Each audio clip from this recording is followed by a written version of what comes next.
Hi everyone. I chose to do my presentation on Silent Running from 1972. When I watched the trailer, the realistic aspects of the spaceship reminded me of 2001: A Space Odyssey. I soon found out that the director of this film, Douglas Trumbull, was responsible for the special effects in 2001, in which he worked on creating the paintings and the background and the miniatures so that they can be used to look like large-scale spaceships. I can totally see how other sci-fi movies such as The Martian, Wall-E, and Star Wars were influenced by some of the ideas presented in this film. The combination of environmental plant life mixed with high-tech space stuff seems like a juxtaposition, and those two things cause some major conflicts in this film. The film takes place on an American Airlines spaceship, which is used to carry cargo. And Freeman's duty is to protect the last remaining forests and plant life that once existed on Earth but are protected in large greenhouse domes on the spaceship. Suddenly, the men on the ship are given instructions to blow up and destroy the plant life to make room for more cargo.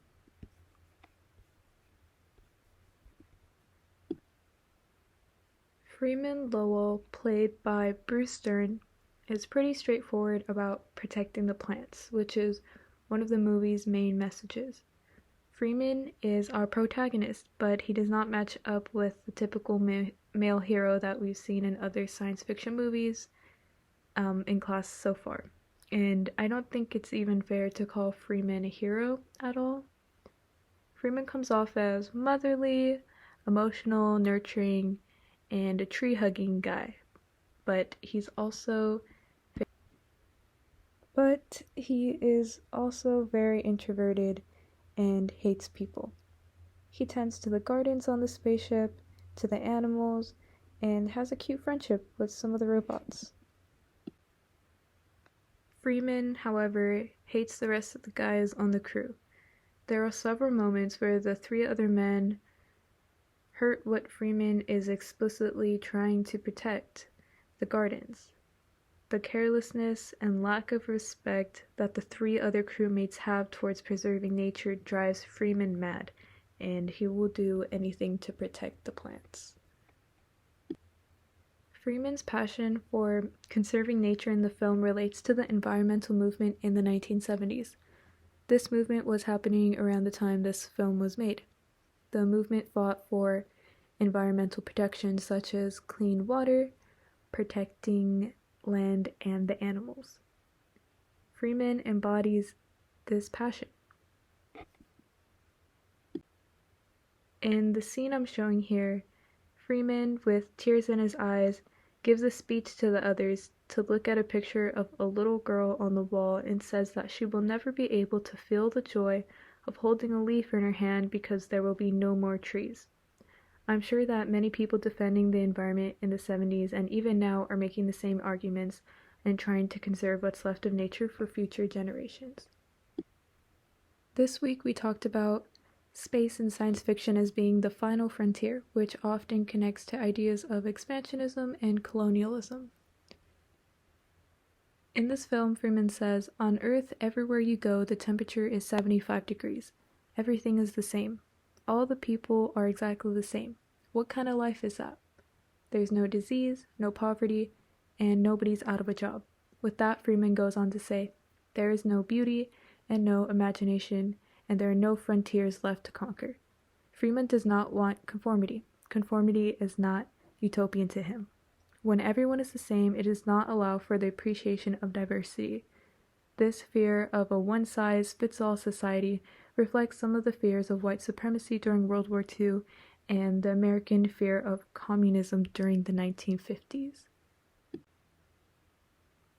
This conversation brings me to think about similar utopian aspects on the Enterprise in Star Trek, where the Starfleet as an organization is removed from social, economic, and racial conflicts that exist in the colonial desire to expand its territories. Freeman, too, exists in a safe haven on a spaceship, where he is removed from social restraints on Earth. He is a living example of peace with natural botanical life, and that things can be okay without modern conveniences like processed food, or as Freeman calls it, synthetic crap. He expresses the idea of one day sharing this utopia and giving plant life back to Earth. In Silent Running, it is made clear that Earth has been reduced to uniformity, which has destroyed all individuality. Star Trek embraces different identities, and they travel through space to mediate some of these social issues. Freeman would support the idea of a utopia, but would deal with it in a different way that involves less people.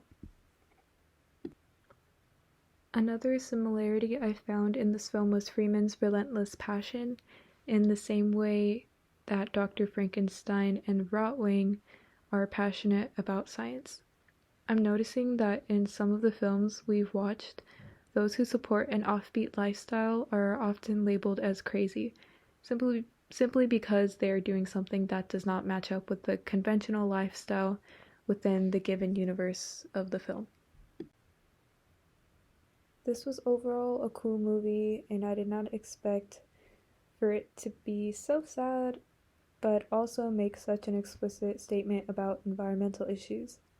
I really enjoyed watching it for the visual aesthetics it has, but I also appreciated the darkness and dystopian aspect as well. And yeah, thanks for watching.